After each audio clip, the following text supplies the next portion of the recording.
నమస్తే, welcome to city 24/7 top debate. నేను సురేష్. నిన్న తిరుపతి, నేడు సింహాచలం, రేపు ఎక్కడ ఏం జరుగుతుందోనని భక్తులు వణికిపోతున్నారు. ఏపీలో అసలు ఏం జరుగుతోంది? చీటికి మాటికి దేవాలయాల వద్ద ఘటనలు ఎందుకు చోటు చేసుకుంటున్నాయి? గత పాలకుల పాపం వెంటాడుతుందా? ప్రస్తుత పాలకుల నిర్లక్ష్యమా? అధికారులు మొద్దు నిద్ర వేయడం లేదా? తప్పులు ఎవరు చేసినా అనుభవించేది మాత్రం అన్యం పుణ్యం ఎరుగని భక్తులే. 4 నెలల్లో 2 ఘటనలు జరిగితే ఏమైంది యంత్రాంగం? ముందుగా అంశంపై చర్చలో పార్టిసిపేట్ చేస్తున్నారు తెలుగుదేశం పార్టీ అధికార ప్రతినిధి మాకా ఆనంద్ సాగర్ గారు. నమస్తే అండి, వెల్కమ్. అలాగే వైసీపీ నుంచి మధుసూదన్ రెడ్డి గారు ఉన్నారు. నమస్తే sir, welcome to debate. Congress అధికార ప్రతినిధి అలాగే స్టేట్ మైనారిటీ అబ్జర్వర్గా ఉన్నటువంటి షేక్ బాజీ గారు. నమస్తే సార్, వెల్కమ్. అలాగే సీనియర్ జర్నలిస్ట్ విశ్లేషకులు కృష్ణాంజలి గారు కూడా జాయిన్ అయ్యారు. సార్, కృష్ణాంజలి గారు, యువర్ ఓపెనింగ్ కామెంట్స్. ఇది రిపీటెడ్గా జరుగుతుంది. జనవరి 8 అనుకుంటా వైకుంఠ ద్వార దర్శనం తొక్కిసలాటలో 8 మంది చనిపోయారు. 6 చనిపోయినట్టున్నారు.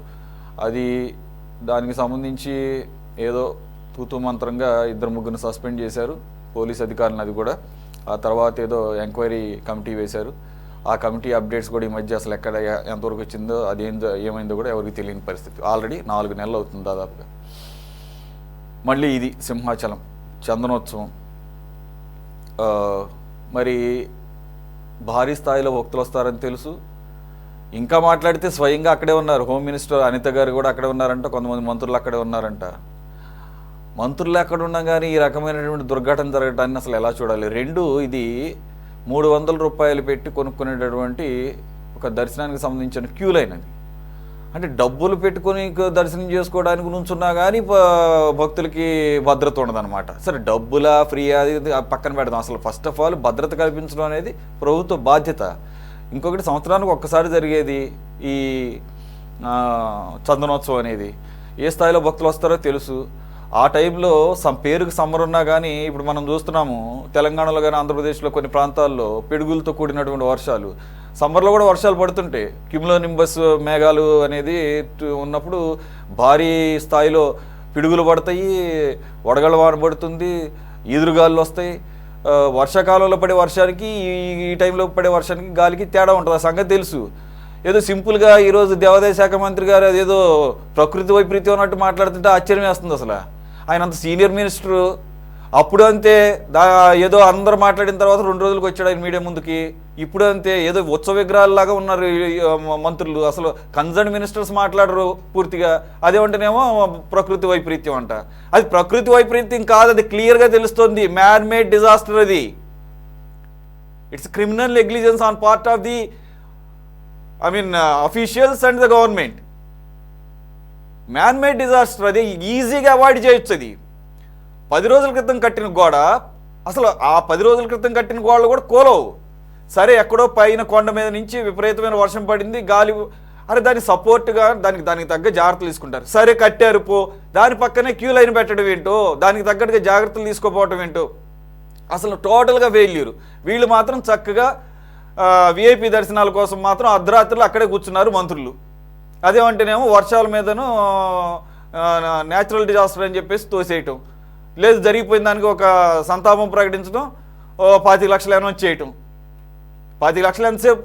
ఇంకా మాట్లాడితే ఎవరికైనా కానీ కొంతమందికి ఉపయోగం, అది పక్కన పెడదాం. ప్రాణాలే ఇంపార్టెంట్, ఎన్ని లక్షలు ఎన్ని కోట్లు ఇచ్చినా కానీ. 2 చనిపోయిన వాళ్ళలో 2 భార్యాభర్తలు కూడా సాఫ్ట్వేర్ ఇంజనీర్లు. 25 లక్షలు పెద్ద విషయం ఏంటి? వాళ్ళకి 2 సంపాదించుకుంటున్నారు టీసీఎస్ వాటిల్లో. సరే, డబ్బులు పక్కన పెడితే it's a man made disaster అని క్లియర్ కనపడుతుంది. మానవ తప్పితం ఇది. మరి దీనికి ఈ రకంగా రెస్పాండ్ అవటాన్ని ఎలా చూడాలి? లేదంటే కనుక నిజంగానే అది న్యాచురల్ డిజాస్టర్గా భావించాలా సార్?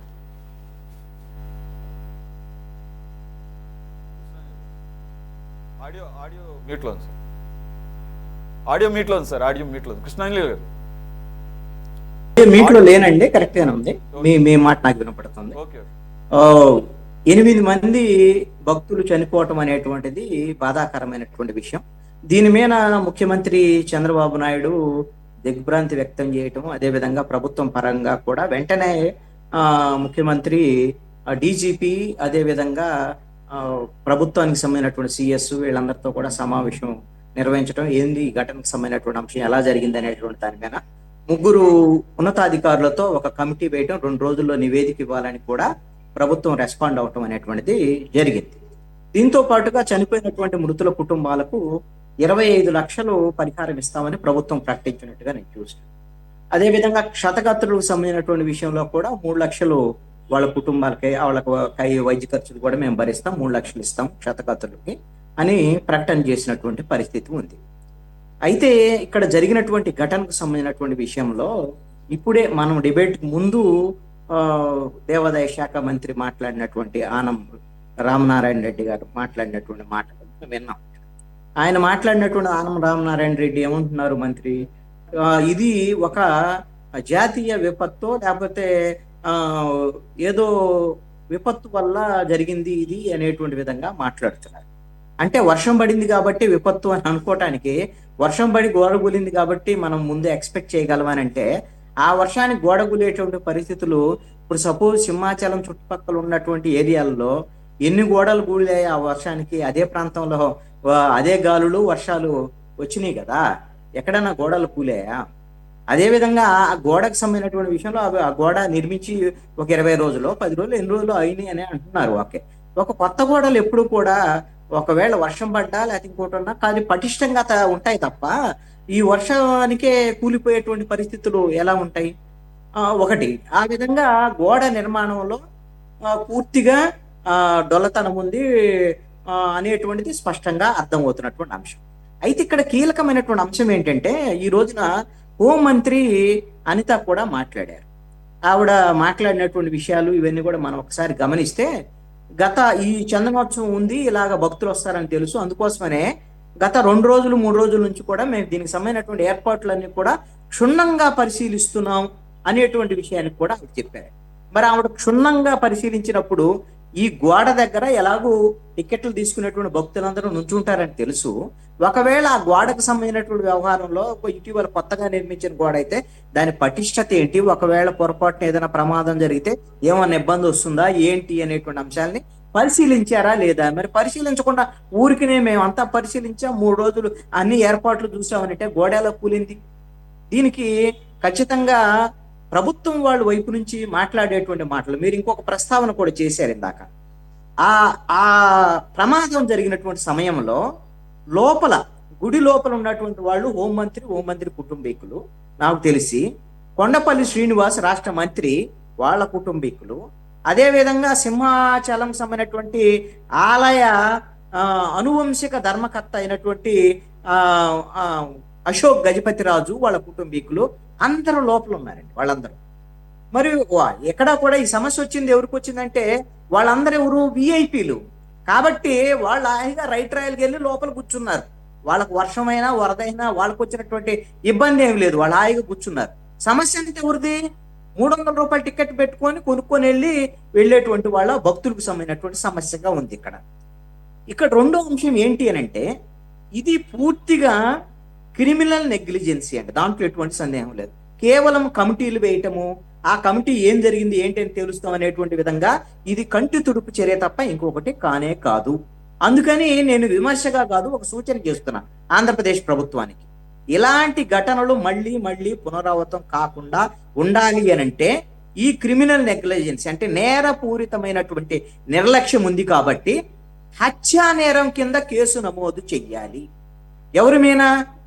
ఎవరైతే ఆ గోడని నాసి రకం మెటీరియల్తో కట్టారో వాళ్ళ మీద, అదేవిధంగా ఆ విధమైనటువంటి గోడ నిర్మాణానికి సంబంధించినటువంటి తనిఖీలు చేసినటువంటి అధికారుల మీద, అదేవిధంగా ఆలయానికి సంబంధించినటువంటి అధికారులు ఎవరైతే ఉన్నారో ఈవో వాళ్ళకి సంబంధించినటువంటి ఈ ఏర్పాట్లు పరిశీలించినటువంటి వాళ్ళ మీద ఈ ప్రమాదానికి సంబంధించి 8 మంది మృతికి హత్యా నేరం కింద కేసు నమోదు చేసి విచారణ జరిపించాలి, వాళ్ళ మీద చర్యలు తీసుకోవాలి అనేటువంటిది నేను ఒక సూచన చేస్తున్నా. ఎందుకు ఇలాగా మన ఇంత తీవ్రంగా అసలు హత్యా నేరం ఎలా పెడతారండి అని మీరు అడగొచ్చు. ఇది మొదటిసారిగా జరిగింది. మీరు ఇందాక ప్రస్తావన చేశారు. అంటే మనము దున్నకూతు మీద వాన పడ్డట్టు అని అంటాం చూసా సామెత, అలాగా తోలుమందం వ్యవహారం అనేటువంటిది ప్రభుత్వాలకు ఉండకూడదు. ప్రభుత్వంలో ఉండేటువంటి వాళ్ళకి కోపం వస్తే రావచ్చేమో, రానివ్వండి. ఎందుకంటే ఇంతమంది మనుషులు చనిపోతుంటే ఆ లేనటువంటి బాధ తోలు మందం అన్నప్పుడు మాత్రం బాధ ఎవరికి వచ్చినా దానికి మీరు అనుభవించాల్సిందే. మొన్నటికి మొన్నే కదండి, జనవరి 8వ తేదీన అనుకుంటా. ఇన్ని దశాబ్దాల చరిత్రలో వెంకటేశ్వర స్వామికి సంబంధించినటువంటి గుడిలో టీటీడీకి సంబంధించినటువంటి దాంట్లో అసలు ఎప్పుడన్నా తొక్కిసలాట జరిగిందా? మరి తొక్కిసలాటలో 6 చనిపోయిన తర్వాత మేల్కోవాలా? ప్రభుత్వం మేల్కోనక్కర్లేదా? ఏం చేశారు ఆ రోజున? ఏం మాట్లాడారు? అందరూ వెళ్ళారు, పొలోమంటూ ఆడికి వెళ్ళారు. చైర్మన్ ఈవో తిట్టుకున్నారు. వీళ్ళ మీద చైర్మన్ మీద వీళ్ళు ఆగ్రహం చేశారు, ఈవో మీద ఆగ్రహం వ్యక్తం చేసి తీరా చేసింది ఏంటంటే, ఈ ప్రభుత్వానికి ఒకటి ఉంది, ఒక జిందా తిలిస్మాత్. అన్ని రకాల జబ్బులకి ఒకటే వైద్యం ఉంటుంది, అది జిందా తిలిస్మాత్ అని ఉంటుంది. అది అడ్వర్టైజ్మెంట్ లో కూడా వస్తూ ఉంటుంది చూడండి. ఇప్పుడు ఈ ప్రభుత్వానికి కూడా ఏమైనా జరగనండి, ఎవరైనా చావనండి, ఏమైనా ఈ రాష్ట్రంలో జరిగినా సరే వైఎస్ఆర్ కాంగ్రెస్ పార్టీ, జగన్మోహన్ రెడ్డి ప్రభుత్వం వాళ్ళ పాపం. దానివల్లని టిటిడి అప్పుడు జరిగినటువంటిది అదే కదా. బహుశా నాకు తెలిసైతే సింహాచలం విషయంలో మరి ఇంకా వైఎస్ఆర్ కాంగ్రెస్ పార్టీ గురించి, లేకపోతే వాడు గోడెవడు కట్టారు, లేదా వైసీపీ ఆయనలో కట్టింది ఏమైనా ఉందా, అలాంటిది ఇంకా రాలే నాకు తెలిసి. అయితే వీళ్ళకి అజెండా తెలుసుమాత ఇంకా బయటికి రాలేదు. అంటే వీళ్ళకి ఘటనలు జరుగుతున్నా కూడా ఇంకా కూడా దీని మీద పాఠాలు నేర్చుకోకుండా, పరిష్కార మార్గాలను వెతకకుండా ఈ విధంగా ప్రాణాలను పోగొట్టేటువంటి విధంగా చేస్తున్నారు అని అంటే ఈ పాపం ఎవరిది? ముఖ్యమంత్రి చంద్రబాబు నాయుడుది, హోంమంత్రి అనితాది, అదేవిధంగా రాష్ట్ర ప్రభుత్వానికి కాదా? వీళ్ళకి ఎవరు బాధ్యత వహిస్తారని చనిపోయినటువంటి వాళ్ళ కుటుంబాలకి?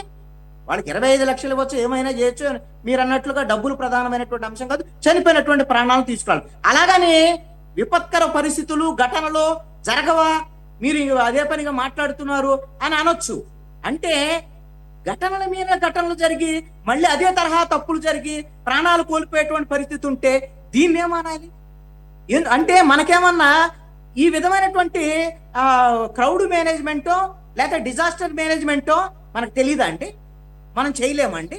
మన దగ్గర అలాంటి వ్యవస్థలు లేవా? డిజాస్టర్ మేనేజ్మెంట్కి సంబంధించిన వ్యవస్థలు లేవా? అరే ముఖ్యమంత్రి రోజు లెగిస్తే ఏం చెప్తాడండి? ఆర్టిఫిషియల్ ఇంటెలిజెన్స్, మేము ఆర్టిఫిషియల్ ఇంటెలిజెన్స్ వాడబోతున్నాం పోలీసు శాఖలో, అదే విధంగా ప్రభుత్వానికి సంబంధించినటువంటి పాలనలో మేము వాట్సాప్కు సంబంధించినటువంటి మీరు మెసేజ్లు ఇస్తే మేము ప్రభుత్వానికి సంబంధించినటువంటి సేవలు అందిస్తున్నాం. అదే విధంగా డ్రోన్స్ ద్వారాగా మీరు ఈ మధ్య కాలంలో గమనిస్తే మొన్న కలెక్టర్ల సదస్సులో ఒక నోట్ రిలీజ్ చేశారండి. డ్రోన్స్ ద్వారా గట పోలీసులు ఎక్కడెక్కడ ఎవరు బహిరంగ ప్రదేశాల్లో మందు తాగుతున్నారు ఏంటి వాళ్ళను గుర్తించి కేసులు పెట్టారట. మీరు ఉపయోగించాల్సినటువంటి టెక్నాలజీ ఆర్టిఫిషియల్ ఇంటెలిజెన్స్, డ్రోన్స్, లేకపోతే ఈ డిజాస్టర్ మేనేజ్మెంట్ సిస్టమ్, ఇవన్నీ ఎక్కడ ఉపయోగించాలి? ఇలాంటి ప్రమాదాలు జరగకుండా ఉపయోగించాల్సినటువంటి పరిస్థితి ఉంటే రోజు మీరు టెక్నాలజీ గురించి మాట్లాడేటువంటి ముఖ్యమంత్రి ఉంటాడు, మంత్రులు ఉంటారు. ఈ రోజున మళ్ళీ ఈ విధంగా ప్రాణాలు కోల్పోయేటువంటి పరిస్థితి ఉంటే ఏమనాలండి? ఏమనంటేనేమో కోపం వచ్చేస్తుంది. నేను ఒకటంటానండి, చంద్రబాబు నాయుడు కనీసంగా ఇప్పుడు కాదు, ఆయన ఇంతకు ముందు 2014 నుంచి 19 సమయంలో ముఖ్యమంత్రిగా ఉన్నప్పుడే కదా రాజమండ్రి పుష్కరాల సమయంలో 25 మంది చనిపోయింది. ఆ రోజున చనిపోయినప్పుడు నిజంగా ఆయన పశ్చాత్తాపడి ఈ విధమైనటువంటి ఘటనలు ఎందుకు జరుగుతున్నాయి అనేటువంటి, జరగకుండా ఉండాలనేటువంటి విషయం ఆయన నిజాయితీగా సమీక్షించుకొని ఉంటే ఇప్పుడు ఇవి జరుగుతాయని నేను అడుగుతున్నాను. ఆయన ఎందుకు సమీక్షించుకోలేదు? ఆయన మీద తప్పు రాకూడదని. కనీసంగా కామన్ సెన్స్ అండి. తక్కువ సమయంలో ఎక్కువ మంది తక్కువ ప్రదేశాలకి ఎవరైనా గుమిగూడితే అక్కడ తొక్కిసలాట్లు జరుగుతాయి. ఈ విధంగా ఏదైనా సరే విపత్కర పరిస్థితులు వస్తే ఎక్కువ ప్రాణాలు కోల్పోతాయి అనేటువంటిది కనీసమైనటువంటి పరిజ్ఞానం. ఇది డిజాస్టర్ మేనేజ్మెంట్ కి సంబంధించినటువంటి ఒక చిన్న స్థాయి అధికారి కూడా ఇది చెప్పగలడు. దీన్ని పరిష్కరించగలిగినటువంటి శక్తి సామర్థ్యాలు ప్రభుత్వాల దగ్గర ఉన్నాయి. ఇది కేవలం మానవ నిర్లక్ష్యం, అది కూడా ప్రభుత్వ నిర్లక్ష్యం. దీనికి బాధ్యత వహించాల్సింది మాత్రం ప్రభుత్వాలు. ఒకవేళ వీళ్ళు ఎన్నైనా మాట్లాడొచ్చండి. నేను ఒకటి చెప్తాను, నేను అనుకుంటున్నాను, దేవుడి మీద ఎవరైనా నమ్మొచ్చు నమ్మకపోవచ్చు ఏదైనా విషయం, ఇలాగా దేవాలయాలలో భక్తులకు సంబంధించినటువంటి ప్రాణాలు కోల్పోయేటువంటి విధంగా నిర్లక్ష్యం వహిస్తున్నటువంటి ఈ ప్రభుత్వాలని ఒకవేళ ప్రజలు క్షమించినా సరే మరి వీళ్ళని దేవుడు క్షమిస్తాడో లేదో నాకైతే తెలియదు. మొక ఆనంద్ సాగర్ గారు సార్ ఏమంటారు సార్? మీరు ఏకీపిస్తారా?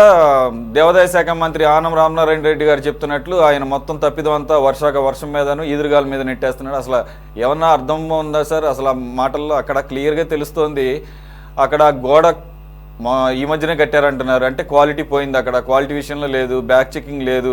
సరే, ఆ పక్కనే కానీ దాన్ని ఆనుకునే ఒక క్యూ లైన్ పెట్టడం కూడా తప్పిదమే.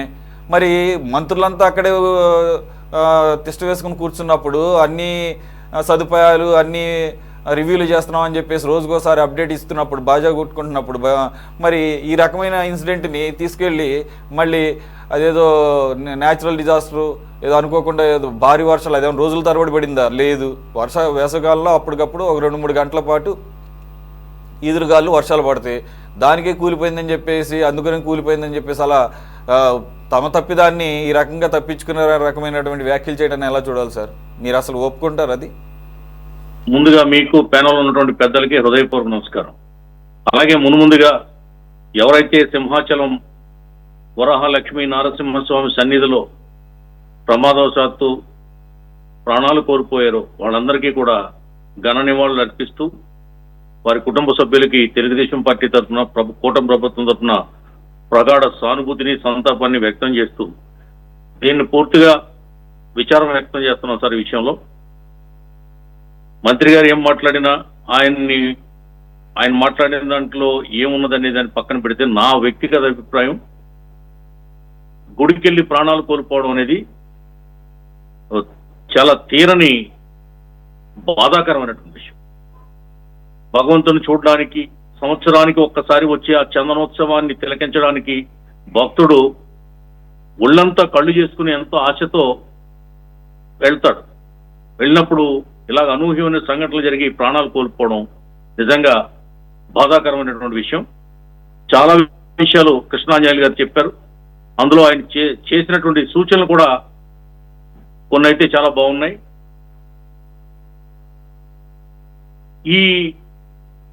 ఇటువంటి పరిణామాలు పదే పదే పునరావృతం కాకుండా ప్రభుత్వం ఒక పటిష్టమైనటువంటి ప్లాట్ఫారాన్ని, ప్రణాళికని ఏర్పాటు చేయాలి. ఎందుకంటే దేవాదాయ ధర్మాదాయ అంటే ఆదాయం వచ్చే శాఖ అది.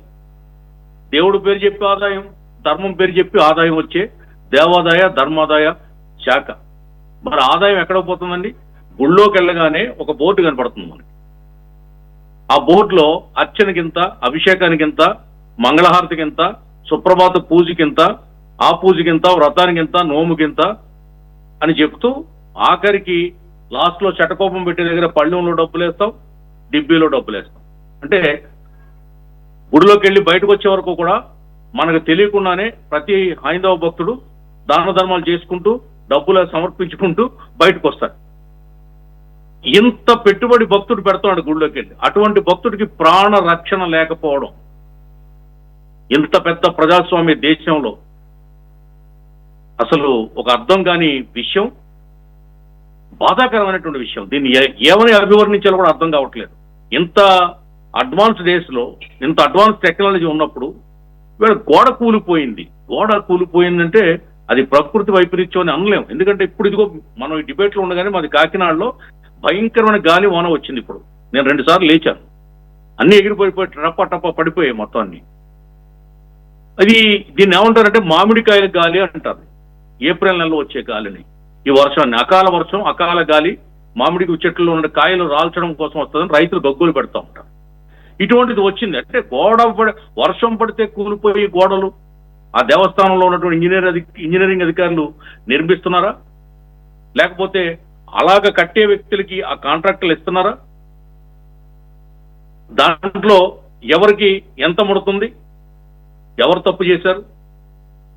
అక్కడ అసలు ఆ ఉద్యోగుల్ని ఎందుకు ఉపేక్షిస్తున్నారు?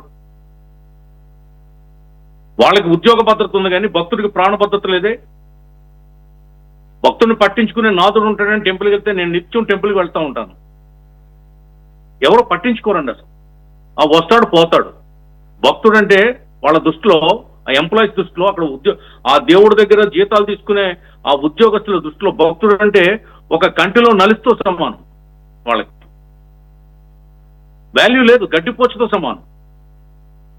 ఎందుకంత దారుణమైనటువంటి పరిస్థితి ఈ దేవాదాయ ధర్మాదాయ శాఖల్లో ఉంటుంది? ఆ కమిషనర్ ఎక్కడో ఉంటాడండి. వేలాది ఎకరాల భూములు వితరణ ఇచ్చిన భూములు ఉన్నాయి. ఇప్పటికీ మా చిన్న పల్లెటూరులో కూడా ప్రతి టెంపుల్కి 50 ఎకరాలకు తక్కువ కాకుండా భూములు ఉన్నాయి. ఇవన్నీ దాతలు ఇచ్చినవే. అలాగే ఆభరణాలు, బంగారు ఆభరణాలు, వెండి ఆభరణాలు, రథాలు, ఇతరితర కైంకర్యాలు నిర్వహించే వస్తువులు, సామాగ్రి అన్ని కూడా భక్తులు సమకూర్చిన, ఏది గవర్నమెంట్ ఇచ్చింది కాదు. పూర్తిగా భక్తుల యొక్క వితరణతోటి హిందూ దేవాలయాలన్నీ కూడా ఆర్థికంగా పరిపుష్టి చెందినటువంటి దేవాలయాలు. అంత ఆర్థిక పరిపుష్టి కలిగినటువంటి దేవాలయాల్లో నాసిరకం పనులు ఎందుకు జరుగుతున్నాయి? నాసిరకం కట్టడాలు ఎవరు కట్టిస్తున్నారు? ఆ ఇంజనీరింగ్ అధికారులు ఏం చేస్తున్నారు? వాళ్ళ మీద యాక్షన్ తీసుకోవడానికి జాప్యం ఎందుకు జరుగుతుంది? ఎందుకు ఉపేక్షిస్తున్నారు తప్పు జరిగినప్పుడు? ఎన్ని లక్షలు ఇస్తే ప్రాణాలు తిరిగి వస్తాయి, ఎన్ని కోట్లు ఇస్తే ప్రాణాలు తిరిగి వస్తాయి. చేతికి అందొచ్చిన బిడ్డ ఈ మా పీగన్నవరం నియోజకవర్గం, డాక్టర్ బిఆర్ అంబేద్కర్ కోనసీమ జిల్లాలో పీగన్నవరం నియోజకవర్గంలో కొర్లపాటి వారి పాలెం అనే గ్రామంలో 2 కుర్రాళ్ళు, 25 ఏళ్ల వయసు ఉన్నటువంటి కుర్రాళ్ళు చనిపోయిన గోడ కింద పడి. వాళ్ళిద్దరూ కూడా జన సైనికులు, జనసేన పార్టీలో చాలా యాక్టివ్ కార్యకర్తలు. వాళ్ళు వాళ్ళ నియోజకవర్గం అంతా శోక సముద్రంలో మునిగిపోయింది. అక్కడ ఏమిటిది అంటున్నాను. దీనికి సమాధానం చెప్పేవాళ్ళు ఏరి? ఎందుకు ప్రభుత్వం నిమ్మకు నీరెత్తినట్టు వ్యవహరిస్తుందని మేము కూడా బాధపడుతున్నాం మీతో పాటు. మాకు ఆవేదన ఉంది. ఒక హిందూ భక్తుడిగా, భగవంతుడు నమ్మిన వాడిగా ఇటువంటి పరిణామాల్ని దేవాలయాల్లో సహించలేకపోతున్నాం, భరించలేకపోతున్నాం, చూస్తూ ఊరుకోలేకపోతున్నాం. కాబట్టి తూతూ మంత్రంగా ఏదో చేయడం కాకుండా, కంటితురుపు చర్యలు కాకుండా కఠినమైనటువంటి నిర్ణయాలు కూటమి ప్రభుత్వం తీసుకోవాలని మీ ద్వారా మా కూటమి ప్రభుత్వాన్ని నేను కూడా డిమాండ్ చేస్తా ఉన్నా, కోరుతా ఉన్నా. అప్రిషియేటెడ్. రాజకీయాలను పక్కన పెట్టి జరిగింది దానికి సంబంధించి ఏ రకంగా స్పందించాలో ఆ రకంగా స్పందించారు. మధుసూదన్ రెడ్డి గారు, ఇక దీంట్లో ఆర్గ్యుమెంట్స్ ఏమి లేవు.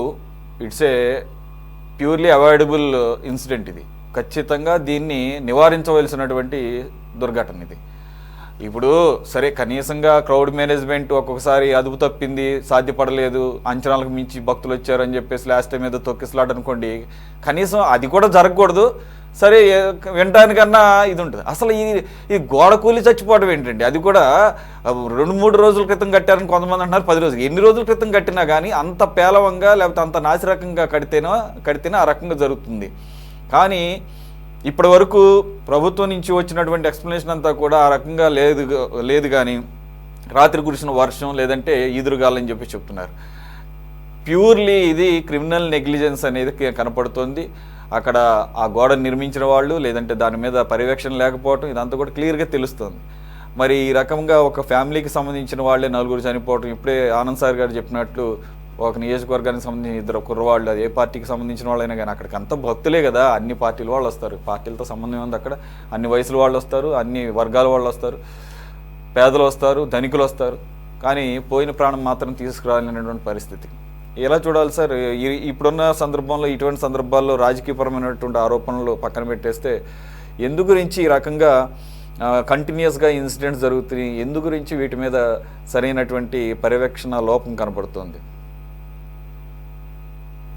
ఫస్ట్ మొదటగా సిటీ 24/7 యాజమాన్యానికి, సురేష్ గారికి, అదేవిధంగా అన్న కృష్ణ గారికి, ఆనంద్ సాగర్ గారికి, కాంగ్రెస్ పార్టీ నాయకులు అన్న బాజీ గారికి, వీక్షిస్తున్నటువంటి ప్రజలందరికీ కూడా నమస్కారం.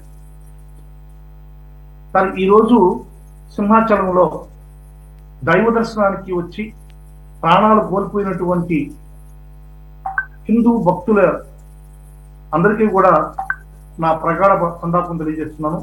ఘన నివాళులు అర్పిస్తున్నాను వైఎస్ఆర్ కాంగ్రెస్ పార్టీ తరఫున, జగన్మోహన్ రెడ్డి గారి తరఫున. ఇప్పుడు నేను ఏమి మాట్లాడినా రాజకీయ రంగు సార్, ఎందుకంటే నేను వైఎస్ఆర్ కాంగ్రెస్ పార్టీలో ఉన్నా. నేను వైఎస్ఆర్ కాంగ్రెస్ పార్టీలో ఆపోజిట్, తెలుగుదేశానికి ఆపోజిట్ గా నేను తెలుగుదేశంలో జరిగేటువంటి ఏ ప్రక్రియ మాట్లాడినా వైఎస్ఆర్ కాంగ్రెస్ పార్టీ తెలుగుదేశం పైన విరుచుకు పడుతుంది అంటున్నాను. కానీ నేను చాలా నీతిగా, నిజాయితీగా మాట్లాడుతున్నాను సార్. వైఎస్ఆర్ కాంగ్రెస్ పార్టీ అని కాకుండా ఒక హిందూ సామాజిక వర్గానికి సంబంధించిన వాడిని, హిందూ మతాన్ని ఆచరిస్తూ హిందూ మతాల్లో దేవుడు అంటే భక్తి విశ్వాసాలతో ఉన్నటువంటి నేను నీతి నిజాయితీగా ఇప్పుడు మీ ద్వారా తెలుగుదేశం ప్రభుత్వానికి కావచ్చు, ఆంధ్ర రాష్ట్ర ప్రజలకు కావచ్చు ఒక చిన్న మెసేజ్ ఇవ్వదలుచుకున్నాను సార్. నేను కూటమి ప్రభుత్వం అధికారంకి వచ్చిన తర్వాత ఇది కొత్త కాదు సార్. టీటీడీలో ఎన్నో విధాలుగా వాళ్ళు బరితెగించి మాట్లాడినటువంటి సంఘటనలు ఉన్నాయి. పవన్ కళ్యాణ్ గారు కావచ్చు, చంద్రబాబు నాయుడు గారు కావచ్చు, మనం అత్యంత అభిమానంతో భక్తి విశ్వాసాలతో తినేటువంటి లడ్డూని సైతం వాళ్ళు రాజకీయానికి వాడుకొని తిరుమల యొక్క ప్రతిష్టను ఏ విధంగా దిగజార్చారో మనం అందరం చూసాం. తిరుమలలో ప్రజలకు తెలియని సంఘటనలు చాలా జరుగుతున్నాయి సార్. ఒక వారం రోజుల ముందర తిరుమలలో లిక్కర్ అమ్ముతూ ఇద్దరు ఒకరినొకరు పుట్టుకొని మటర్ అయినటువంటి సంఘటన తిరుమలలో జరిగింది సార్. తిరుమలలో జరిగింది. ఇటువంటి పరిస్థితిని ప్రశ్నిస్తే ఇది ఇది అధికారుల వైఫల్యమా లేకుంటే రాజకీయ వైఫల్యమా అనేది మీరే నిర్ణయించుకోవాలి. కానీ ప్రశ్నిస్తే మాత్రం ఇది రాజకీయమే అవుతుంది. అదేవిధంగా తొక్కిసలాట్లో టీటీడీలో ఎప్పుడు జరగని విధంగా ఒక టికెట్ కౌంటర్లో తొక్కిసలాట్లో 6 మంది చనిపోవడం కూడా చాలా విపత్కరమైనటువంటి పరిస్థితి. అది ఇంకొక విషయం, టీటీడీలో జరిగే విషయం మనం క్షుణ్ణంగా పరిశీలించాలి సార్. టీటీడీ అతి ప్రతిష్టాత్మకంగా నిర్వహించేటువంటి గోశాలలోకి మనం వెళ్తే గోశాలలో అతి పవిత్రమైనటువంటి ఒక గోవు గిరిజాతి ఆవు సార్. గిరిజాతి ఆవు చాలా పవిత్రమైనటువంటి ఆవు. హిందువులకి చాలా పవిత్రంగా పూజించేటువంటి ఆవుల్లో గిరిజాతి అనేది అతి పవిత్రమైనటువంటి ఆవు. ఆ అతి పవిత్రమైనటువంటి ఆవు గోశాలలో నుంచి నిండు గర్భిణీగా ఉన్నటువంటి ఆ గిరిజాతి ఆవు గోశాల నుంచి తప్పించుకొని పక్కనే ఉన్నటువంటి రైల్వే ట్రాక్ మీదకి వచ్చి రైలు గుర్తే చనిపోయింది సార్. టీటీడీ అధికారులు, గోశాల అధికారులు ఏం చేశారంటే హఠాహటిన ఆ గోవు దగ్గరికి వెళ్ళేసి గోవుకు ఉన్నటువంటి కమ్మ కట్ చేసి పక్కనే ఉన్నటువంటి బావిలో వేసేసి ఈ గోవు మాది కాదు, మాకు సంబంధం లేదని చెప్పారు. కానీ గిరిజాతి గోవు మనం ఎక్కడ లోకల్గా దొరకదు సార్, ఎక్కడ మనకు కనిపించదు. అది మన టీటీడీ గోశాలలోనే ఉంటుంది కాబట్టి తప్పించుకోలేని పరిస్థితుల్లో ఈ గోవు మాదే అంటారు. సాక్షాత్తు ఈవో గారే 46 ఆవులు చనిపోయాయి అని చెప్పిన ప్రశ్నలో చెప్తే ఇంచుమించుగా 200 పైచురుకు ఆవులు చనిపోయాయి సార్. దాంట్లో 46 లేకపోవడం చనిపోతే సాక్షాత్తు ముఖ్యమంత్రి గారు ఏం చెప్పారంటే అసలు గోశాలలో గోవులు చనిపోలేదు అంటాడు. ఎవరు? చంద్రబాబు నాయుడు గారు. ఇది మాట్లాడితే రాజకీయం అంటారు సార్. ఇంకొక విషయం సార్, మీకు గోశాల గురించి ఇంకొక విషయం చెప్పాలి. గోశాల గురించి మాట్లాడేటప్పుడు గోవులు ఈ విధంగా జరిగాయి అని చెప్పని చైర్మన్ బిఆర్ నాయుడు గారిని ఒక క్వశ్చన్ విలేకరులు అడిగితే విలేకరులకు ఆయన చెప్పిన సమాధానం ఉంటే హిందూ భక్తులు అందరూ కూడా తలదించుకోవాల్సిన పరిస్థితి సార్. హిందువులందరికీ కూడా ఒక విధమైనటువంటి భయం కలిగేటువంటి పరిస్థితి. గోవులు ఈ విధంగా మాట్లాడతారా? టీటీడీ ఈ విధంగా గోవుల గురించి మాట్లాడితే ఇంకా హిందువుల మనోభావాలు ఏ విధంగా దెబ్బతింటాయి అనేటువంటిది మనం అందరం కూడా చూడాలి. ఆయన ఏం మాట్లాడాడంటే మీ ఇళ్లలో వయసు అయిపోయిన వాళ్ళు ఉన్నారు, మీ ఇళ్లలో వయసు అయిపోయిన వాళ్ళు ఉంటే వయసు అయిపోయిన వాళ్ళు చచ్చిపోరా అంటాడు. నేను అడుగుతున్నాను సార్ బిఆర్ నాయుడు గారిని, మీ ద్వారా సూటిగా ప్రశ్నిస్తున్నా. బిఆర్ నాయుడు గారు కూడా వయసు అయిపోయింది. ఆయన కూడా ఉదయాన్నే ఒక 4 బిళ్ళలు మందు బిళ్ళలు, మధ్యాహ్నం ఒక 4 బిళ్ళలు మందు బిళ్ళలు, సాయంత్రం ఒక 4 బిళ్ళలు మందు బిళ్ళలు మింగుకుంటామంటే ఆయన ఎన్ని రోజులు బతకగలడు సార్? వారం రోజులు, 10 రోజులు, 20 రోజులు, 4 రోజులు బతకగలడు. ఆయన ఆరోగ్య పరిస్థితుల్ని ఎప్పటికప్పుడు హాస్పిటల్కి వెళ్ళి చూసుకుంటున్నాడు కదా ఆరోగ్య పరిస్థితుల్ని. మరి ఆయన ఆరోగ్య పరిస్థితులు చూసుకునేటప్పుడు గోమాతకి ఆరోగ్య సంరక్షణ అవసరం లేదా? టీటీడీలో నిధులు లేవా? అక్కడ ఉండాల్సిన డాక్టర్లు 14 మంది డాక్టర్లు అవసరం అయితే ఈ రోజు 2 డాక్టర్లు ఉన్నారు అక్కడ. 2 డాక్టర్లతో ఆరోగ్య పరిరక్షణ జరుగుతుందా గోశాలలో? మరి టీటీడీలో నిధులు లేవా? ఎందుకు డాక్టర్స్ ని ఎందుకు తీసుకోవట్లేదు? ఈ విధంగా బిఆర్ నాయుడు గారు చలోక్తిగా ఒక గోవులు చచ్చిపోయిన దాని గురించి కూడా మాట్లాడుతూ హిందూ భక్తులు అందరూ మనోభావం దెబ్బతినేశారు. అదే సంఘటనలో ఈ రోజు సింహాచలంలో కూడా మీరు డిబేట్ లో రాస్తున్నారు సార్, గత పాలకుల వైఫల్యమా ఇప్పటి పాలకుల తప్పిదమా అని చెప్పని రాస్తున్నారు సార్. నేను అడుగుతున్నాను సార్, మిమ్మల్ని కూడా సూటిగా ప్రశ్నిస్తున్నా, మిమ్మల్ని కూడా, ఎందుకంటే ప్రశ్నించాల్సిన సమయం. గత పాలకుల వైఫల్యం అనడానికి కనీసం మన టీవీకి మనకు ఎక్కడ నూరుస్తుంది సార్. గత పాలకుల వైఫల్యం ఉంటే నేను ఒప్పుకుంటాను సార్. వైఎస్ఆర్ కాంగ్రెస్ పార్టీ వైఫల్యం ఉంటే నేను ఒప్పుకుంటాను. యాజ్ ఏ హిందూగా జగన్మోహన్ రెడ్డి గారు తప్పు చేశాడు అని చెప్పి నేనే ఒప్పుకుంటాను. కట్టింది గోడ 10 ఏళ్ళు అయింది సార్, ఇంకా వైఎస్ఆర్ కాంగ్రెస్ పార్టీని జగన్మోహన్ రెడ్డిని ఎందుకు వెంటేసుకుని వస్తున్నారు నాకు అర్థం కావట్లేదు. కట్టింది గోడ 20 రోజుల ముందర టెండర్ పిలుచుకుంటుంది. మ్యాక్సిమం టెండర్ ఎప్పుడు పిలుచుకుంటుంది? అక్కడ మా ఉద్దేశం ఏంటంటే ఇప్పుడు ఏది మాట్లాడి రాజకీయం అక్కడ అంటే? అక్కడ మా గత ఉద్దేశం పాలకుల- గత అక్కడ పాలకుల ఉద్దేశం వైఫల్యం అనడానికి అక్కడ నేను ఉద్దేశం ఇప్పుడు ఏంటంటే ఆ గోడ కట్టడానికి లేదు as a civil engineering graduate. ప్రతి సివిల్ కాదు ఇంజనీరింగ్ ప్రతి ఇన్సిడెంట్ కి అదే డైలాగ్ వినపడుతుంది కాబట్టి ఇప్పుడు కూడా టీడీపీ వర్షన్ అలాగే ఉందా అన్న ఒక ఉద్దేశంతో ఒక క్వశ్చన్ మార్క్ తో పెట్టినటువంటి దాన్ని అంతవరకు తీసుకోండి. సార్ ఆనం రామనాయుడు గారో లేకుంటే హోంమంత్రి గారో లేకుంటే పవన్ కళ్యాణ్ గారో చంద్రబాబు నాయుడు గారు అంటే నేను బాధపడను సార్. I don't care. ఎందుకంటే వాళ్ళ నైజం అది. మనం మనం మనం మంచి జరిగితే నా వల్ల జరుగుతుంది, చెడు జరిగితే వేరే వాళ్ళు జరుగుతుంది. బెడ్డకు పోయి బాయలేయడమే వాళ్ళ ఉద్దేశం. వాళ్ళు దేనివైనా ఏ విధంగా మాట్లాడగలరు. నేను వాళ్ళే చెప్పుంటే ఇదే మాట వాళ్ళు చెప్పుంటే కన్సిడర్ చేయండి సార్. ఎందుకంటే వాళ్ళ నైజం అదే. అబద్ధాలు చెప్పడం, వేరే వాళ్ళ పైన మోపడం, వాళ్ళ బుద్ధి వాళ్ళ నైజం అంతే. నేను దాని గురించి మాట్లాడిన నేను మిమ్మల్ని అడుగుతున్నా. ఎందుకంటే ఈ యొక్క ప్రక్రియ ఏమనుకోవద్దండి, సారీ అండి, ఏమనుకోవద్దు. ఎందుకంటే ప్రజల్లోకి ఈ విధంగా పోతుంది. గత పాలకుల వైఫల్యం అనేది. టెండర్ జరిగింది. ఎప్పుడు టెండర్ జరిగింది? అది కట్టింది ఇప్పుడు 20 రోజుల ముందర కట్టారు కాలనీ. అసలు ఒక రిటైనింగ్ స్ట్రక్చర్ కట్టేటప్పుడు హాలో బ్రిక్స్ తోనూ లేకుంటే ఈ లైట్ వెయిట్ బ్రిక్స్ తోనే కడితే హాలో బ్రిక్స్ తో లైట్ వెయిట్ బ్రిక్స్ తో రిటైనింగ్ స్ట్రక్చర్ నిలబడుతుందా? ఫస్ట్ ఆఫ్ ఆల్ అంత హైట్ ఉండే రిటైనింగ్ స్ట్రక్చర్ కట్టాలంటే కాంక్రీట్ కానీ లేకపోతే ట్యాగ్ లైన్స్ కానీ పెట్టుకోవాలి. ఆ ట్యాగ్ లైన్స్ ఏమైనా వేసారా? ఇంచుమించుకు 2 మీటర్స్ 3 మీటర్స్ హైట్ ఉంది. ట్యాగ్ లైన్స్ లేకుండా లేకపోతే కాంక్రీట్ స్ట్రక్చర్ లేకుండా మీరు లైట్ వెయిట్ బ్రిక్స్ తో ఒక రిటైనింగ్ వాల్ పెట్టి ఇది తప్పిదం వైఎస్ఆర్ కాంగ్రెస్ పార్టీ అంటారు. దీనికి ఎవరు బలిపశువులు అయ్యారు? ఇప్పుడు మీరు ఓహో అంటే హోంమంత్రి గారు అంతేగా చెప్తున్నారు, ఇది మాకేం తెలియదు, వానలు పడింది కూలిపోతుంది అని చెప్పని. ఎంత నాజుగ్గా చెప్తా ఉందంటే ఆమె అందంగా చెప్తా ఉంది, విప్పి మరీ చెప్తా ఉంది. ఇది అన్యాయం సార్. దీన్ని ఎవరిని బలిపశువులు చేస్తారు? అక్కడ ఉన్నటువంటి ఒక ఈనో, ఒక డిఈనో, ఒక ఎస్సీనో, ఒక సిఈనో ఈ రిటైనింగ్ స్ట్రక్చర్ కూలిపోయింది, నాశరకమైన పనులు చేశారు కాంట్రాక్టర్ అని చెప్పని కాంట్రాక్టర్ని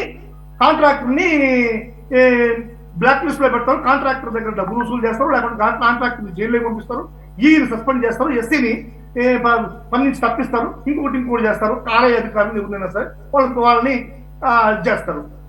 సార్ ఈ తప్పిదాన్ని, ఇంత పెద్ద తప్పిదం 7 మంది సార్ ఒక గుడిలో ఇప్పుడు దాకా గత ఎన్ని సంవత్సరాలుగా ఎప్పుడో పురాతనమైనటువంటి టెంపుల్, హిందువులందరూ కూడా అతి పవిత్రంగా భావించి కొలిచేటువంటి ఒక సింహాచలం టెంపుల్లో సంవత్సరానికి ఒక్కరోజు జరిగేటువంటి ఈ ఉత్సవానికి ఏదో పవిత్రంగా దేవుడు చూడాలన్నటువంటి నేత్రానందంతో వచ్చేటువంటి భక్తులు ఈ విధంగా అన్యాయంగా ఒక ప్రాణాలు కోల్పోవడం అనేటువంటిది ఎవరు బాధ్యత వహిస్తారు?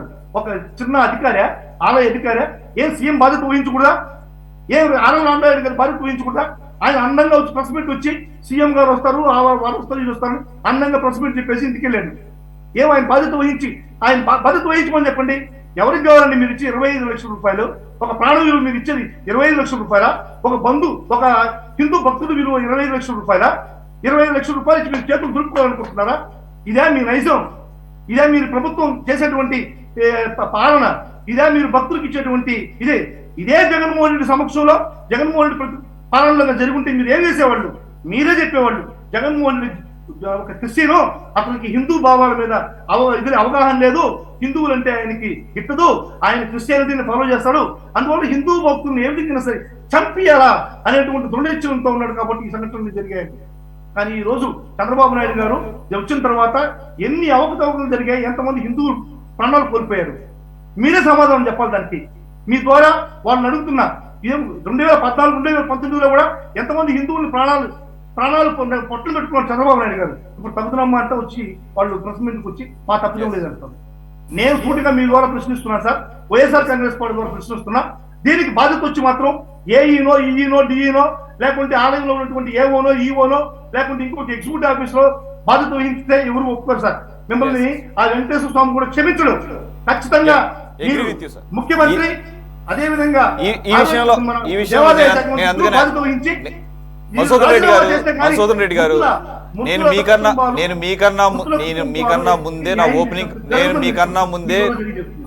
మీకన్నా ముందే నా ఓపెనింగ్ కామెంట్స్ లోనే దేవాదాయ శాఖ మంత్రి గారు మాట్లాడిన మాటలు అస్సలు ఏమాత్రం కూడా సమంజసంగా లేదని చెప్పేసి నేను ఖండించాను. రెండోది మీతో నేను పూర్తిగా అగ్రి అవ్వాల్సిందే. ఇక్కడ దేవాదాయ శాఖ మంత్రి కానీ కనీసంగా ప్రభుత్వంలో ఎవరైనా మరి కన్సర్న్ మినిస్టర్ ఆయనే కాబట్టి ఆయనే బాధ్యత వహించాల్సిన అవసరం ఉంటుంది. ఇది యాక్చువల్గా పూర్తిగా మానవ తప్పిదం అంతే తప్ప ఇదేదో ప్రకృతి వైపరీత్యం కూడా కాదు. ఇది ప్రకృతిలో రోజు ఎండ వర్షం అనేది కామన్. వర్షం సార్ ఇది ఖచ్చితంగా మానవ తప్పిదమే సార్. ఇది Yes. ఖచ్చితంగా No doubt. మానవ తప్పిదమే. No doubt ప్రకృతి about it. వైఫల్యానికి ఎవరు బాధ్యులు కాదు సార్. ఎవరు Yes, yes, yes. Completely agree. Earthquake వచ్చింది, ఎర్త్క్వేక్ వచ్చి కూలిపోయింది, మనం ఏం చేయలేము దాన్ని, ఎవరు బాధ్యత వహించాల్సిన అవసరం అవును. లేదు. ఇది మానవ తప్పిదం. మీరు చూసారంటే ఆ పడిపోయిన ఇటుకల్లో కనీసం ఒక చిన్న సిమెంట్ ముక్క కూడా తక్కువలేదు సార్. Yes, yes, yes. 10 రోజులకు 15 రోజులకు ముందర కట్టినటువంటి రెండోది మసూదన్ రెడ్డి గారు ఎక్కడో ఏదో అన్అటెండెడ్ లేదా అర్ధరాత్రి తెలియక లేదంటే గనక ఒక మామూలు చిన్నపాటి ఊర్లో ఒక దేవాలయం గోడ కూలిందంటే ఒక అర్థం పడుతుంది. ఇది చందనోత్సవం అని చెప్పేసి ఒక రిపీటెడ్ ఒక సంవత్సరానికి ఒకసారి జరిగేది. అక్కడికి వేల సంఖ్యలో భక్తులు వస్తారని ముందే తెలుసు. దానికి సంబంధించినటువంటి ఏర్పాట్లు బాగా చేసేవారిని రోజువారీగా అప్డేట్స్ ఇస్తున్న సందర్భంలో ఈ రకంగా జరగడానికి మాత్రం ఖచ్చితంగా ఆక్షేపణీయం. తిరుమలలో జరిగిన సంఘటన కానీ, ఈ రోజు సింహాచలంలో జరిగిన సంఘటన కానీ మన రాష్ట్ర ప్రతిష్టను దిగదార్చే మాట ఉంది సార్. ఏ భక్తులైనా సరే మన రాష్ట్రానికి వచ్చి గుడిలో దర్శనం చేసుకోవడానికి భయపడే పరిస్థితి. కాబట్టి ఫైనల్ గా నేనేం చెప్తున్నానంటే సార్, మీ ద్వారా హిందూ భక్తులకి, మన రాష్ట్ర ప్రజలకి నేనేం చెప్తున్నానంటే, దయచేసి మీరు చంద్రబాబు నాయుడు ముఖ్యమంత్రిగా ఉన్నంత వరకు ఏ గుడులకు కానీ ఎక్కడ కానీ పోవద్దు అని నేను మీ ద్వారా విన్నవిస్తున్నా. కావాలంటే ఈ ఐఎస్ఐ తీవ్రవాదం ఉంటున్న ప్రదేశానికైనా పోండి, కానీ ఐఎస్ఐ తీవ్రం మన పహల్గామాలో జరిగినటువంటి తీవ్రవాదం అటువంటి ప్లేసుల్లోకైనా పోండి, కానీ చంద్రబాబు నాయుడు గారి నమ్మి చంద్రబాబు నాయుడు ప్రభుత్వాన్ని నమ్మి మీరు హిందూ దేవాలయాల దర్శనానికి మాత్రం పోవద్దు అని మీ ద్వారా మేము మసూదన్ రెడ్డి గారు ఇప్పటి వరకు మీరు మాట్లాడిన దాంతో పూర్తిగా ఏకీపించాం, కానీ ఇది కరెక్ట్ కాదు. ఇది దేనేమంటున్నానంటే, ఇప్పుడు చంద్రబాబు నాయుడు లేకపోతే పవన్ కళ్యాణ్ లేకపోతే లోకేష్ గారు రోజువారీ వచ్చి అక్కడ పర్యవేక్షణ చేయరు. ఖచ్చితంగా అధికారుల లోపం ఉంది, దాంట్లో డౌట్ ఏం లేదు. రెండు బాధ్యత వహించాల్సి ఉంటుంది, అంతవరకు గ్యారెంటీ. మీరు కూడా అధికారులతో చేతులు సార్. అధికారుల లోపం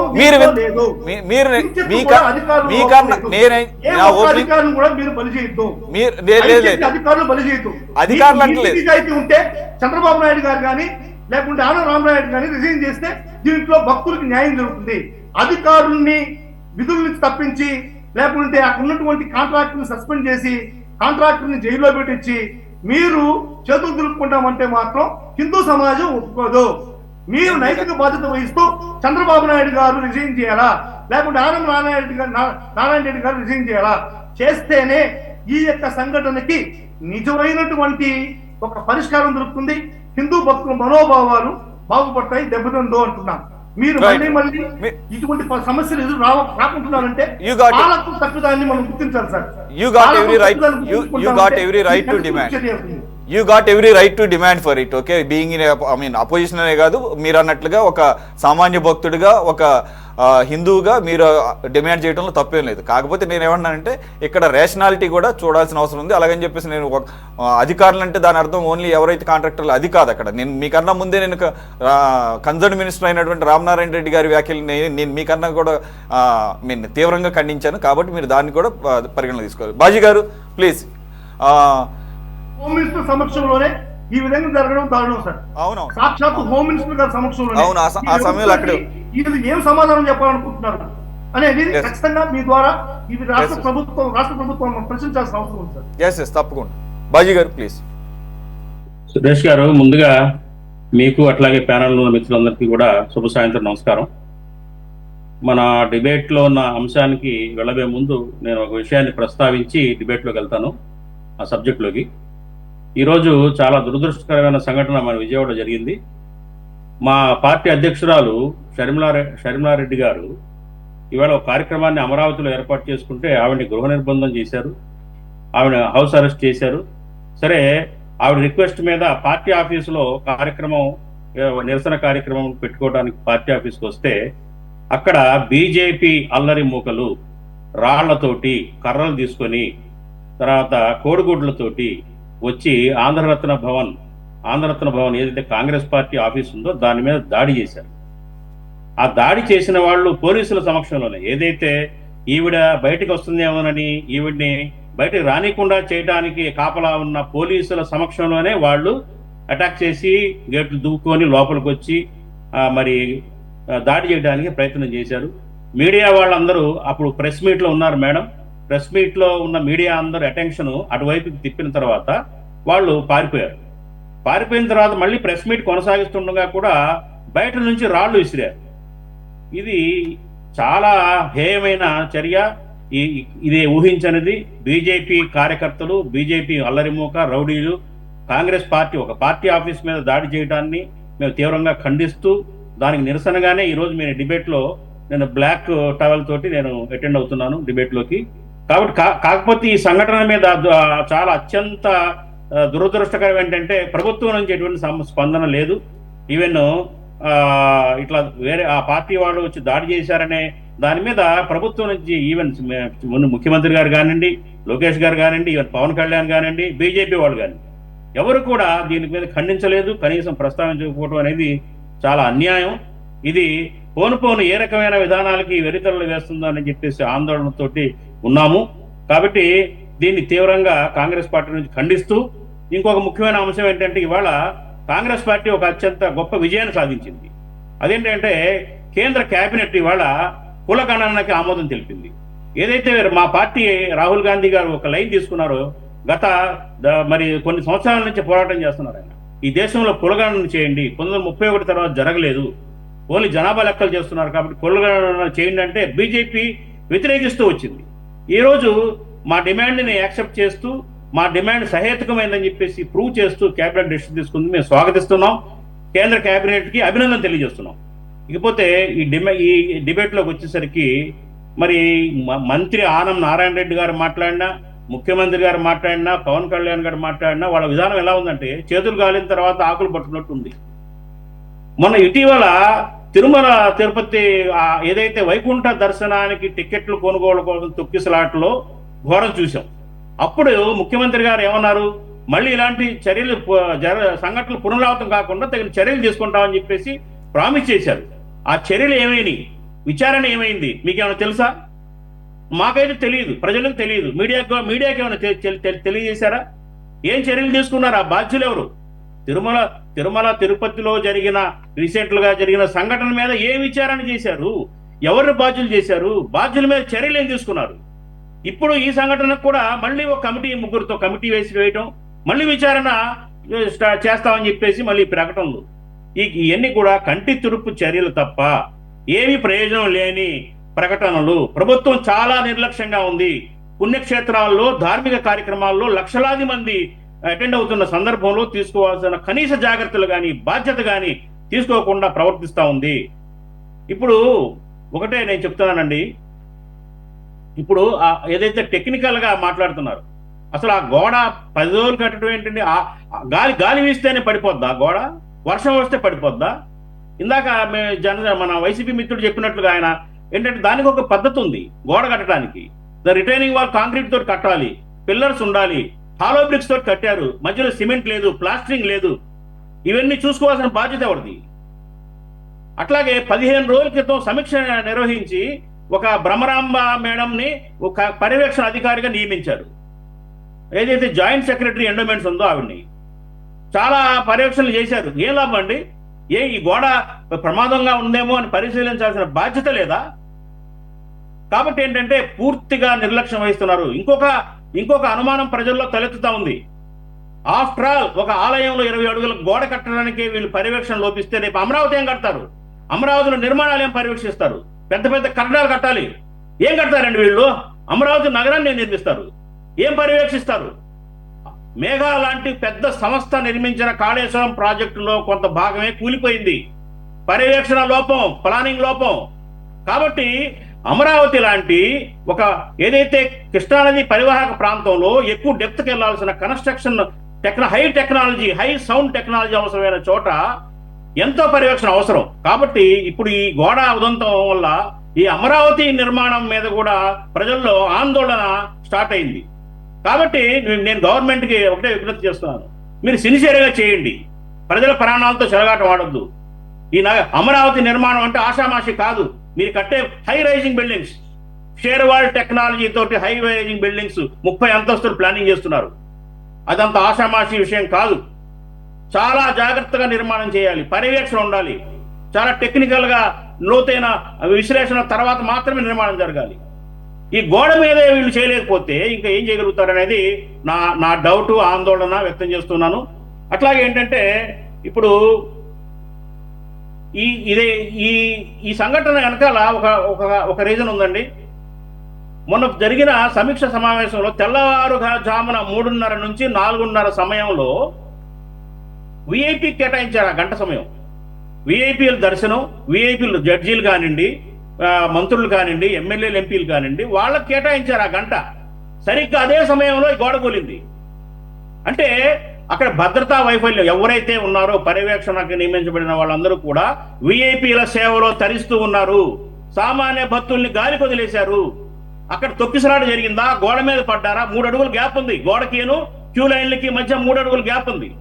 ఈ 3 అడుగుల గ్యాప్ దాటి గోడ ఎవరి మీద పడి మరణాలు సంభవించేంత తీవ్రమైన గాయాలేని 20 అడుగుల గోడ మాత్రం 20 అడుగులు. అంటే ఏంటంటే అక్కడ టోటల్ గా భద్రతా వైఫల్యం, సెక్యూరిటీ లేదు.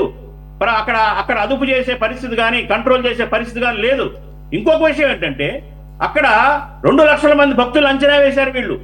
పక్కన ఉన్న ఛత్తీస్గఢ్, ఒడిస్సా నుంచి కూడా 2 లక్షల మంది వస్తారని అంచనా వేసినప్పుడు 2 లక్షల మంది భక్తులు ఏ రకమైన భద్రత ఏర్పాటు చేయాలి, ఏ రకమైన కంట్రోల్ చేయాలి, వాళ్ళని ఈ రకంగా చూడాల్సిన బాధ్యత లేదా? కాబట్టి ఏంటంటే మొన్న తిరుపతిలో జరిగింది కానివ్వండి, ఇప్పుడు ఇది కానివ్వండి, అట్లాగే పుష్కరాల సమయంలో చంద్రబాబు నాయుడు గారు పుష్కరాల సమయంలో జరిగిన ఆ ఘటన కానివ్వండి, ఇవన్నీ కూడా ఏంటంటే కేవలం ప్రభుత్వాల యొక్క అలసత్వం, నిర్లక్ష్యం, భక్తుల మీద పుణ్యక్షేత్రాలకు వచ్చే భక్తులంటే చులకన, మన ప్రాణాలంటే తేలిక భావం, ఇది ప్రస్ఫుటంగా కనిపిస్తా ఉంది. ఇకనైనా కానీ మానుకోండి. మీరు దేవాలయాల దగ్గర స్పెషల్ ఈవెంట్స్ జరుగుతున్నప్పుడు, స్పెషల్ ఉత్సవాలు జరుగుతున్నప్పుడు ఒక స్పెషల్ అటెన్షన్ తోటి ముందు జాగ్రత్త చర్యలు తీసుకోవాలి, భద్రత ఏర్పాటు చేయాలి, అక్కడ నిర్మాణాలను పర్యవేక్షించాలి. ఇవన్నీ చేయకుండా ఏదో ఆదరాబాదరాగా ఏదో విఐపీలు తరించిపోయి విఐపీల కోసమో లేకపోతే ఏదో ఏర్పాట్లు చేశామని చెప్పి సమీక్షలు నిర్మించుకోవడం, మమ అనిపించడం, దీనివల్ల ఇవన్నీ జరుగుతూ ఉన్నాయి. కాబట్టి ఏంటంటే ఇది తీవ్రంగా ఖండిస్తున్నాము. చనిపోయిన వాళ్ళ ఆత్మ శాంతించాలని చెప్పేసి ఆ దేవుణ్ణి కోరుకుంటూ, గాయపడిన వాళ్ళు త్వరగా కోలుకోవాలని చెప్పేసి మా కాంగ్రెస్ పార్టీ నుంచి మేము దేవుణ్ణి ప్రార్థిస్తా ఉన్నామండి. ఓకే బాజీ గారు, మీరు అన్నది కరెక్ట్. రెండోది ఇక్కడ ఇంకోటి అంశం కూడా గమనించారు. సురేష్ గారు ఒక పాయింట్ యాడ్ చేద్దాం అనుకుంటున్నాను. ఎందుకంటే మన డిబేట్స్ అన్ని కూడా ఒక అర్థవంతమైనటువంటి చర్చలు జరుగుతున్నాయి కాబట్టి, ఇప్పుడు ఇన్ని పార్టీలలో ఉన్నా సరే, ఇప్పుడు అధికార ప్రతిపక్షం వాళ్ళు ఉన్నారు. ఇప్పుడు ఆనంద్ సాగర్ గారు కూడా ఇబ్బందికరమైనటువంటి పరిస్థితి ఉందని ఆయన చెప్పారు తప్ప ప్రభుత్వాన్ని సమర్థించుకోవాలి. అందుకనే నేను ఒకటి యాడ్ చేద్దాం అనుకుంటున్నాను, ఒక అర్థవంతమైన చర్చగా ముగించాలనే దాని మీద. ఎందుకు అని అంటే, ఇప్పుడు దేవాలయాలకు సంబంధించినటువంటి విషయాల్లో ఈ ఆలయ కమిటీలు, ఆ కమిటీలకు సంబంధించినటువంటి పాలక మండలిలో ఇవన్నీ కూడా రాజకీయ పార్టీలకి రాజకీయ పునరావాస కేంద్రాలుగా మారటం కూడా ఒక సమస్యగా ఉన్నటువంటి పరిస్థితి ఉంది. అది టీటీడీ కానివ్వండి, ఇప్పుడు సింహాచలానికి సంబంధించినటువంటి వాళ్ళకు కూడా పాలక మండలికి సంబంధించినటువంటి కమిటీలు ఉంటాయి. ఇవన్నీ కూడా కేవలం ఆయా రాజకీయ పార్టీలు అధికారంలోకి వచ్చినప్పుడు వాళ్ళని పెట్టుకోవటం, దానికి అనుగుణంగా విఐపి దర్శనాలు, వాటి వ్యవహారం, ఇవి తప్ప వచ్చేటువంటి భక్తులు, ఇప్పుడు ఆర్థిక పరమైనటువంటి అంశాలంతా కూడా భక్తులు కదా ఆ ఆలయాలకి సపోర్ట్ చేస్తుంది. ఆ భక్తులకు సంబంధించినటువంటి సౌకర్యాల మీద, వాళ్ళ భద్రత మీద మెరుగైనటువంటి సౌకర్యాలు అందించేటువంటి విధంగా పాలక మండలిలో ఉండాలి అనేటువంటిది ఒకటైతే, పాలక మండలిలో కనీసం మీ రాజకీయ పార్టీలు మీ పార్టీలో వేసుకోండి.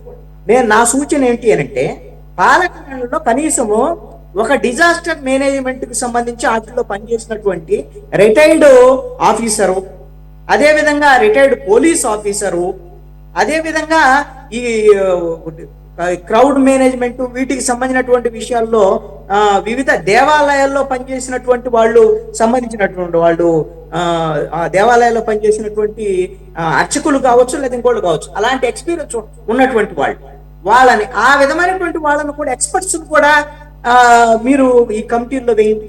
కనీసం వాళ్ళన్నా ఇలాంటి సమయాల్లో ఈ విధంగా సమస్యలు తలెత్తుతాయి, ఈ సమస్య తలెత్తకుండా మనం ఈ జాగ్రత్తలు తీసుకోవాలి, భక్తులు ప్రాణాలకి నష్టం జరగకుండా ఎలాగో ఉంటుంది ఈ విధంగా అనేటువంటి దాని మీద సూచనలు చేస్తారు వాళ్ళు. మీరు ఎలాగో వచ్చినటువంటి మీ కమిటీలో ఉండేటువంటి వాళ్ళందరూ కూడా ఈ ఉప్పులో ఎంత వస్తుంది, పప్పులో ఎంత వస్తుంది, మనకు లాభం ఎంత వస్తుంది, మనం ఎంతమందిని మన తరపున భక్తులు తీసుకెళ్తాం. ఏ ప్రభుత్వం ఉన్నా సరే, ఈ ప్రభుత్వం అని కాదు, ఏ ప్రభుత్వం ఉన్నా ఇలాగనే ఉన్నాయి, కమిటీలన్నీ అలానే ఉన్నాయి. కాబట్టి దయచేసి ఎక్స్పర్ట్స్ కూడా కొంతమందిని ఈ కమిటీల్లో ఉండేటువంటి విధంగా చూడండి. ఒకవేళ అలా వేసినా కానీ మరి వీళ్ళ మాటని ఎగ్గనిస్తారా మిగిలిన వాళ్ళు? అది కూడా తీసుకుంటారు వాళ్ళు సూచనలు చేయడం వాళ్ళ పెత్తనం అనేది చేసేదానికి వెళ్ళకూడదు, వీళ్ళే పెత్తనం చేస్తారు కాదనటం వల్ల. సూచనలు అన్న వీళ్ళకైతే ఐడియా ఉన్నా కదా, సపోజ్ మనం రాజకీయ నాయకుడికి సంబంధించినటువంటి వాళ్ళకి రాజకీయ పరమైన అంశాల మీద మనం ఉంటే ఉండదు, ఎక్స్పర్ట్స్ కి వాటి మీద జరగబోయే పరిణామాల మీద గత అనుభవాలు ఇవన్నీ ఉంటాయి కాబట్టి వాళ్ళ సూచనలను తీసుకోవడానికి పనికొస్తుంది కదా అని నేను అంటున్నాను. మధుసూదన్ రెడ్డి గారు సార్ ఇప్పుడు ఎక్కువ సమయం మనం మరో అంశంలోకి వెళ్దాం. ఒక చిన్న ఇది లేవనెత్తారు సార్. ఇప్పుడు ఇది చిన్న రిటైనింగ్ స్ట్రక్చరే ఎట్లా అని చంద్రబాబు నాయుడు గారు అమరావతి రాజధానిని ఏ విధంగా నిర్మిస్తారు అనేటువంటిది ఒక డౌట్ చెప్పారు ఆయన. అది అందరూ యాక్సెప్ట్ చేయాల్సిన విషయమే డౌట్. ఎందుకంటే సార్ ఇప్పుడు అమరావతి అనేది ఆ ప్లేస్ లో చంద్రబాబు నాయుడు గారు ఎందుకు సెలెక్ట్ చేసుకున్నారనేది ఇప్పుడు మనం ఈ డిబేట్ లో మనం చెప్పాల్సిన అంశం కూడా కాదు. కానీ చంద్రబాబు నాయుడు గారు వేసినటువంటి శ్రీకృష్ణ కమిటీ క్షుణ్ణంగా చెప్పింది సార్, ఈ యొక్క అమరావతి ఏదైతే ఉందో ఈ ప్లేస్ వచ్చి రాజధానికి సూటబుల్ కాదు. రాజధాని అంటే ఇప్పుడు చంద్రబాబు నాయుడు దృష్టిలో సెంటర్ లో రాజధాని ఉండాలా అనేటువంటిది చంద్రబాబు నాయుడు గారి దృష్టి. కానీ యాక్చువల్గా ఇప్పుడు అన్న చెప్పారు వాజీ గారు 30 floors 40 floors అని. 30 floors 40 floors వేయాలంటే యాజ్ ఏ ఇంజనీర్ గా నేను ఆ యొక్క ఏరియా ఏదైతే చంద్రబాబు నాయుడు సెలెక్ట్ చేశాడో ఆ core capital area not portable. Chandrababu Naidu garu పదే చెప్తున్నారు సార్, నేను ర్యాప్ట్ ఫౌండేషన్ వేశాను, ర్యాప్ట్ ఫౌండేషన్ కనిపెట్టాను, this is the first raft foundation in India అని చెప్పి చాలా సార్లు చాలా వేదికల మీద కూడా చెప్తున్నారు. చంద్రబాబు నాయుడు గారికి కొత్తగా ఉండొచ్చు, ర్యాప్ట్ ఫౌండేషన్ టెక్నాలజీ అనేది గత 30-40 సంవత్సరాల ముందు కనిపెట్టిన టెక్నాలజీ ర్యాప్ట్ ఫౌండేషన్ అనేది. కానీ ఇప్పుడు చంద్రబాబు నాయుడు గారు ఎన్నో ఉన్నాయి సార్. ఇప్పుడు హైదరాబాద్ లో ఉన్నాయి, ఇప్పుడు మా చిన్న ఊర్లలో కూడా ర్యాప్ట్ ఫౌండేషన్ చేస్తున్నారు. కానీ ర్యాప్ట్ ఫౌండేషన్ చేస్తున్నాను కాబట్టి నేను ఈ యొక్క లోడ్ బేరింగ్ సాయిల్ యొక్క లోడ్ బేరింగ్ కెపాసిటీ తక్కువ ఉన్నా కానీ నేను 30 floors 40 floors తీసుకెళ్తాను అంటున్నాడు. Raft foundation technology is invented in before 30 years. 30 years ముందరనే ర్యాప్ట్ ఫౌండేషన్ టెక్నాలజీ వచ్చింది. చంద్రబాబు నాయుడు గారికి తెలియదేమో, ఆయనకి ఇంజనీరింగ్ చదవాలంటే బైపీసీ చదవాలా, ఎంపీసీ చదివితే ఇంజనీరింగ్ తెలియదు ఆయనకి. ఆయన బైపీసీ స్టూడెంట్లని ఇంజనీరింగ్ చేసే ఒక టెక్నాలజీ ఉండేటువంటి నాయకుడు ఆయన. అందువల్ల rapt foundation is not a new technology. ఆయన అసలు 30 floors 40 floors not suitable sir. ఏది అమరావతి కన్స్ట్రక్షన్, అమరావతిలో కోర్ క్యాపిటల్ లో నా అనుభవం ప్రకారం ఎంత అంటే 3 to 4 floors maximum 5 floors 5 floors కానీ పోతే 5 floors కన్నా ఎక్కువ కానీ పోతే అది నివాస యోగ్యం కాదు. ఎప్పటికైనా సరే ఒక భయాందోళనలో ఆ బిల్డింగ్ లో ఉండాల్సిందే కానీ మీరు ధైర్యంగా ఆ బిల్డింగ్ లో ఉండలేదు. ఈ రోజు హైదరాబాద్ లో పోతున్నారు, హైదరాబాద్ యొక్క soil road bearing capacity different, 50 floors పోతున్నారు. దాన్ని తీసుకొని మనం అమరావతిలో వేస్తామంటే అమరావతి 3, 4, 5 floors సార్ సూటబుల్. కాబట్టి అది చంద్రబాబు నాయుడు గారు ఆ విషయాన్ని మార్చుకోవాలా. వీలుంటే అమరావతి పక్కనే ఈ ఏరియాని నేను రాజధానిని మార్చు చెప్పట్లేదు, కానీ ఎక్కడ సూటబుల్ చూసుకొని అక్కడ మీరు అమరావతి మార్చండి అంటున్నారు. మీ యొక్క సరౌండింగ్స్ లోనే పెట్టండి. మీరు ఎక్కడైతే భూములు కొనుక్కున్నారో ఆ భూముల మధ్యలోనే పెట్టండి అమరావతిని. నేను కాదనట్లేదు మీ రాజధానిని. మీరు భూములు ఎక్కడెక్కడైతే కబ్జా చేసి పెట్టుకున్నారో పెట్టుకున్నారో ఆ భూముల మధ్యలోనే మంచి ప్లేస్ లో కట్టండి అంటున్నాను నేను. మీ ద్వారా మేము చంద్రబాబు నాయుడు తెలియజేసుకుంటాం. Okay right. కానీ ఇప్పుడు దీని మీద డిబేట్ చేయడానికి ఇది కంప్లీట్ డిఫరెంట్ సబ్జెక్ట్ అవుతుంది. రెండు ఇక్కడ ఏంటంటే దానికి తగ్గ ఎక్స్పర్ట్స్ ఉండాలి. ఇప్పుడు రెండేంటంటే ఒక్క నిమిషం మీరు ఇప్పుడు 5 సంవత్సరాల పాటు టచ్ చేయకుండా ఉన్నప్పుడు కూడా అవన్నీ పునాదులన్నీ కూడా నీళ్లలో మునిగిపోయిన సందర్భంలో ఐఐటీస్ నుంచి నిపుణులు తెప్పించారు. 2-3 ఐఐటీస్ నుంచి వచ్చారు. 1-2 సార్లు వాళ్ళ యొక్క సూచనల మేరకే ముందుకు వెళుతున్నారు. సో ఇప్పటికీ కూడా పగడబందీగానే ఉన్నాయని చెప్పేసి చెప్పడం ద్వారా ముందుకు వెళ్తాను. కాబట్టి ఇప్పుడు నేనైతే కనుక దాని మీద కౌంటర్ ఆర్గ్యుమెంట్ నేనేం చేయలేను, ఎందుకంటే దానికి సంబంధించినటువంటి ఎక్స్పర్టైజ్ నా దగ్గర అయితే లేదు. But that's a different subject. ఇప్పుడు నా డిబేట్ పెట్టుకున్నప్పుడు మాట్లాడుకుందాం. రైట్. ఆల్రెడీ 20 బిల్డింగ్లు కట్టున్నాయండి. ఆల్రెడీ ఐఏఎస్ ఆల్రెడీ 20 ఫ్లోర్లు ప్రజెంట్ కట్టుంది. అమరావతి నిర్మాణ విషయంలో నాకు ఒక ఇది ఉంది. దాని మీద కమిషనర్ గారితో ఇంటరాక్ట్ అయినప్పుడు షేర్వాల్ టెక్నాలజీ తోటి హై రైజింగ్ బిల్డింగ్ కట్టడం కోసం షాపూర్జీ, పల్లంజీ, ఎల్ఎన్టీ ఇలాంటి సంస్థల్ని కాంట్రాక్ట్ ఇస్తున్నారు. వాళ్ళు వీళ్ళని మిస్గైడ్ చేస్తున్నారు రకరకాల కారణాలతోటి. దానికోసమని నేను ఇటీవల విజయవాడ నగరంలో కన్స్ట్రక్షన్ ఎక్స్పో ఒకటి పెట్టాను. దానిలో అనేకమైన నిర్మాణ సంస్థలు వచ్చాయి. వాళ్ళతోటి కమిషనర్ గారు ఇంటరాక్ట్ అయ్యారు. ఆయనకు కొంత నాలెడ్జ్ వచ్చింది దాంట్లో. కాకపోతే ఏంటంటే ఈ షేర్వాల్ టెక్నాలజీ అంటే ఏంటంటే టోటల్ కాంక్రీట్ తోటే మొత్తం హై రైజ్ బిల్డింగ్ చేస్తారు. అది ఈ సాయిల్ కండిషన్ కి ఏ రకంగా సూటబుల్ అవుతుంది అనేది టెక్నికల్ ఎక్స్పర్ట్స్ గైడెన్స్ తోనే చేయాల్సి వస్తుంది. అది ఏదో ఆషామాషిగా ఊరికే ఐఏఎస్ అధికారులు కూర్చొని లేకపోతే ఇంకొకళ్ళు ఎవరో కూర్చొని చేసేది కాదు. ఇది చాలా హై సౌండ్ టెక్నాలజీ నీడెడ్ దీనికి. ఎందుకంటే లేకపోతే ప్రమాదం, చాలా ప్రమాదాలు చూడాల్సి వస్తుంది మనం. ఆ పరిస్థితి రాకూడదు. ఒక మంచి నగర నిర్మాణం అనుకుంటున్నాం కాబట్టి ఒక మంచి వేలో వెళ్ళాలనే కోరుకుంటున్నాను. ఎందుకంటే ప్రభుత్వ రంగంలో నిర్లక్ష్యం చాలా కనపడతా ఉంది. ప్రభుత్వ ఆధ్వర్యంలో నిర్మాణాలు నిర్లక్ష్య పూరితం అంతా, నిర్లక్ష్యం పట్టించుకోరు. బాజీ గారు, ఒక్క ఈ ప్రభుత్వానికి సంబంధించిన పెద్దలే కాకుండా నాకు తెలిసినంత వరకు ఆ కన్సర్న్డ్ ఎక్స్పర్ట్స్ కూడా దీనికి సంబంధించి ఆ రకమైనటువంటి సమీక్షలు చేస్తుంటారని నేను అనుకుంటున్నాను. మరి లేదంటే అంత ఈజీగా ముందుకెళ్తారని అయితే నేను ఇప్పుడు ఫర్ ఎగ్జాంపుల్ లాస్ట్ 5 years కూడా ఎటువంటి ముందడుగు పడలేదని చెప్పేసి మళ్ళీ ఇప్పుడు ఒక వర్క్స్ స్టార్ట్ చేసే ముందు ఆల్రెడీ ఉన్నటువంటి పునాదులు ఎంతవరకు సూట్ అవుతాయి అని చెప్పేసి ఎక్స్పర్ట్స్ని తీసుకొచ్చి ఎలాగైతే ఎక్స్పర్ట్ ఒపీనియన్ తీసుకున్నారో ఆ రకంగా ఎక్స్పర్ట్ ఒపీనియన్తో పాటే ముందుకు వెళ్తారని నేను అనుకుంటున్నాను. అంటే ఇప్పుడు ఏదైతే high rise buildings shear wall technology అంటున్నారు కదా మీరు, సార్ చూద్దాం దీని మీద ఇంకా ఏమన్నా డీటెయిల్స్ ఏమైనా బయటకు వస్తాయేమో అప్పుడు దానికి సంబంధించినటువంటి కన్సర్న్ డిబేట్ అప్పుడు ఇంకాస్త క్షుణ్ణంగా చర్చ చేద్దాం.